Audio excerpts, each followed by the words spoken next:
इतिहास में कई राजा और महाराजा आए, Alexander the great, Napoleon, Julius Caesar, लेकिन एक इंसान ऐसा था जिसका एम्पायर इन सब से बड़ा था।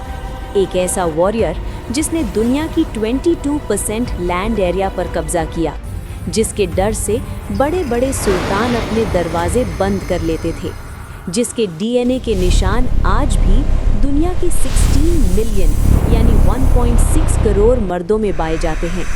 लोग उसे स्कर्ज ऑफ गॉड कहते थे। हम बात कर रहे हैं चंगेज खान की।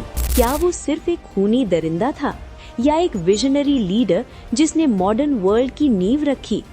आज की इस वीडियो में हम जानेंगे चंगेज खान की वो कहानी जो आपको टेक्स्ट बुक्स में नहीं पढ़ाई गई।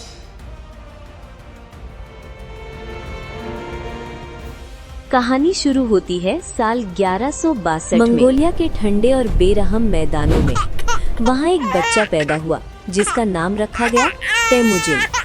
कहा जाता है कि जब वो पैदा हुआ तो उसकी मुट्ठी में खून का एक थक्का यानी ब्लड क्लॉट था, एक निशानी कि उसका जीवन खून खराबे से भरा होगा। तेमुजिन कोई राजकुमार नहीं था। जब वो सिर्फ 9 साल का था, दुश्मनों ने उसके पिता को जहर देकर मार दिया।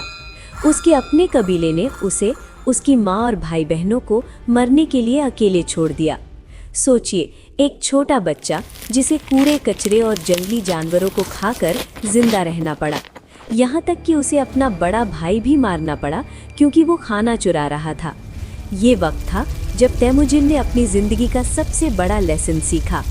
दुनिया कमजोरों के लिए नहीं है। अगर जिंदा रहना है तो सबसे ताकतवर बनना पड़ेगा। तेमुजिन ने धीरे धीरे लोगों को जोड़ना शुरू किया, लेकिन उसका तरीका अलग था। उस वक्त मंगोलिया में लीडर्स फैमिली लीनिएज यानी खून के रिश्ते पर चुने जाते थे, लेकिन तेमुजिन ने मेरिटोक्रेसी शुरू की। मतलब अगर तुम वफादार हो और लड़ना जानते हो तो तुम मेरे जनरल बनोगे, चाहे तुम किसी भी दुश्मन ट्राइब के क्यों ना हो। इस पॉलिसी ने सब कुछ बदल दिया। गरीब लोग और स्किल्ड वॉरियर्स उसके दीवाने हो गए। साल 1206 आते आते उसने मंगोलिया के सभी लड़ाकू कबीलों को एक झंडे के नीचे ला खड़ा किया। एक बड़ी सभा बुलाई गई जहां उसे टाइटल दिया गया चंगेज खान, यूनिवर्सल रूलर। अब वो सिर्फ तेमुजिन नहीं था, वो बन चुका था मंगोल एम्पायर का सुप्रीम लीडर, और अब उसकी नज़र थी बाकी दुनिया पर। चंगेज खान की सेना दुनिया की सबसे एडवांस मिलिट्री थी। उनके पास गन्स या टैंक्स नहीं थे, उनके पास थे घोड़े। हर मंगोल सोल्जर के पास 3 से 4 घोड़े होते थे। वो बिना रुके कई दिन तक सफ़र कर सकते थे। कहा जाता है कि वो घोड़े का खून पीकर भी जिंदा रह लेते थे। उनका सबसे खतरनाक हथियार था कॉम्पोजिट बो। ये तीर इतनी दूर और तेजी से जाता था जितना उस वक्त की बंदूकें भी नहीं कर सकती। उनका सबसे बड़ा हथियार था साइकोलॉजिकल वॉरफेयर यानी डर। चंगेज खान का रूल सिंपल था, अगर सरेंडर करोगे तो बच जाओगे, अगर लड़ोगे तो मिटा दिए जाओगे।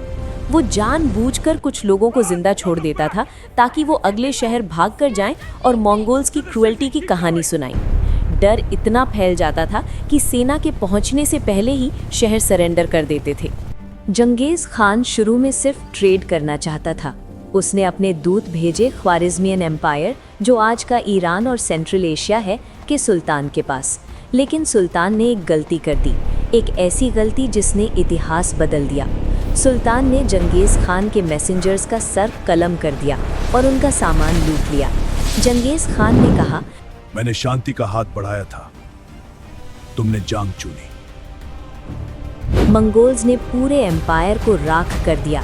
कहा जाता है कि वहाँ इतने लोग मारे गए कि इंसानी खोपड़ियों स्कल्स के पहाड़ बन गए थे। चंगेज खान ने नदियों का रुख मोड़ दिया ताकि शहर डूब जाए। खेती की ज़मीन को बर्बाद कर दिया। ये जंग नहीं थी, ये टोटल अनाइहिलेशन था।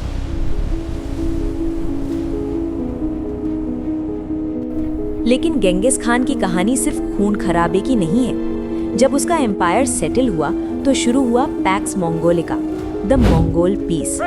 उसने दुनिया का पहला इंटरनेशनल पोस्टल सिस्टम बनाया जिसे यम कहते थे। इंफॉर्मेशन तेजी से ट्रैवल करती थी। वो पहला ऐसा रूलर था जिसने रिलीजियस फ्रीडम दी। उसके एम्पायर में मुस्लिम्स, क्रिश्चियंस, बुद्धिस्ट्स सब एक साथ रहते थे। उसने टीचर्स और डॉक्टर्स पर से टैक्स हटा दिया था। This will ease your pain. Thank you, healer. This land is exempt. कहा जाता है कि उसके राज में कानून व्यवस्था इतनी सख्त थी कि एक कुंवारी लड़की की सोने का पॉट ऑफ गोल्ड अपने सर पर रखकर पूरे एम्पायर में घूम सकती थी और उसे कोई हाथ लगाने की हिम्मत नहीं करता था। उसने ईस्ट और वेस्ट को जोड़ा। From the east we bring silk and spice. From the west, wool and silver. Let us unite our paths. Agreed to prosperity. Silk road को फिर से जिंदा किया, जिससे आज का मॉडर्न ट्रेड सिस्टम बना।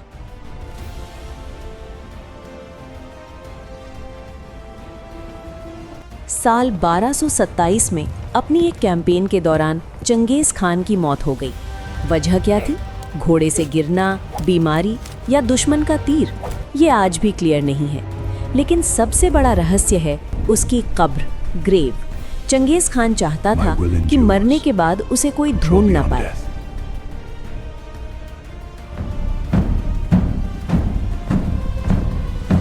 लेजेंड के हिसाब से जो सैनिक उसे दफनाने गए, उन्होंने रास्ते में आने वाले हर इंसान को मार दिया। वापस आकर उन सैनिकों को भी मार दिया गया। फिर हजारों घोड़ों को उस जमीन पर दौड़ाया गया ताकि कब्र का निशान मिट जाए। कुछ लोग कहते हैं कि एक नदी का रुख मोड़कर उसकी कब्र के ऊपर से बहा दिया गया। आज 800 साल बाद भी मॉडर्न टेक्नोलॉजी और सैटेलाइट्स के बावजूद किसी को नहीं पता कि चंगेज खान कहाँ दफन है।